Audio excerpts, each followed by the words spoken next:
ভগবান শ্রীকৃষ্ণ কলিযুগে জগন্নাথ দেব রূপে অবস্থান করছেন।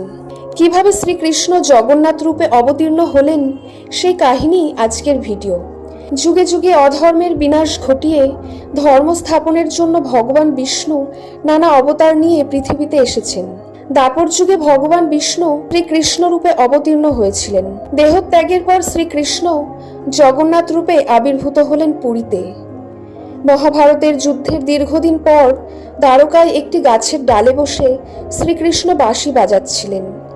সেই সময় শ্রীকৃষ্ণের রাঙাচরণ দেখে পাখি ভেবে ভুল করে বান মারে জরা নামের এক শবর। এই কারণে শ্রীকৃষ্ণের মৃত্যু হয়। এই খবর পেয়ে পঞ্চপাণ্ডবরা দ্বারকায় ছুটে আসেন এবং শ্রীকৃষ্ণের দেহ সৎকার করেন। দাহ করার শেষে অর্জুন দেখলেন গোটা দেহ পুড়লেও শ্রীকৃষ্ণের নাভিদেশ পুড়ছে না। তখনই দৈববাণী হয়, ইনিই পরম ব্রহ্ম, সমুদ্রেই এর অনন্ত শয়ন, একে সমুদ্রে নিক্ষেপ করো। এই দৈববাণী শুনে অর্জুন তাই করলেন। ঢেউয়ের মাথায় ভাসতে থাকা সেই নাভিদেশ লক্ষ্য করে শবর সমুদ্রের পার ধরে ছুটল। জরা নামের সেই শবর খুব অনুতপ্ত ও দুঃখিত হয়েছিল যে তারই এই ভুল কাজের জন্য শ্রীকৃষ্ণ দেহত্যাগ করেছেন।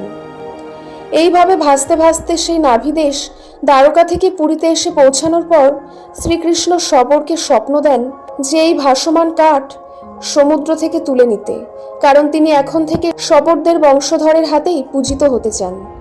এই স্বপ্নাদেশ পাওয়ার পর শ্রীকৃষ্ণকে নীলমাধব রূপে পূজা করতে থাকেন শবর। এইভাবে বহুকাল কেটে যাওয়ার পর এলো কলিযুগ। তখন কলিযুগে কলিঙ্গর রাজা ইন্দ্রদুম্ন ছিলেন ভগবান বিষ্ণুর পরম ভক্ত। তিনি ভগবান বিষ্ণুর রূপ নীলমাধবের কথা জানতে পারলেন। তারপর তিনি শ্রীক্ষেত্র পুরীতেই বিশাল একটি মন্দির গড়ে তুললেন। রাজা ইন্দ্রদুম্নের পরম ভক্তি দেখে শ্রীকৃষ্ণ রাজাকে স্বপ্ন দিয়ে বললেন, সমুদ্রে ভেসে আসবে কাঠ, সেই কাঠ থেকে বিগ্রহ তৈরি করে পূজা করতে। তারপর সেই কাঠ তুলে মূর্তি গড়ার জন্য রাজা কারিগর লাগালেন, কিন্তু সেই কাঠ পাথরের মতো শক্ত, ছেনি হাতুড়ি সবই ভেঙে যায়। তাহলে উপায় কি? কে মূর্তি গড়বে?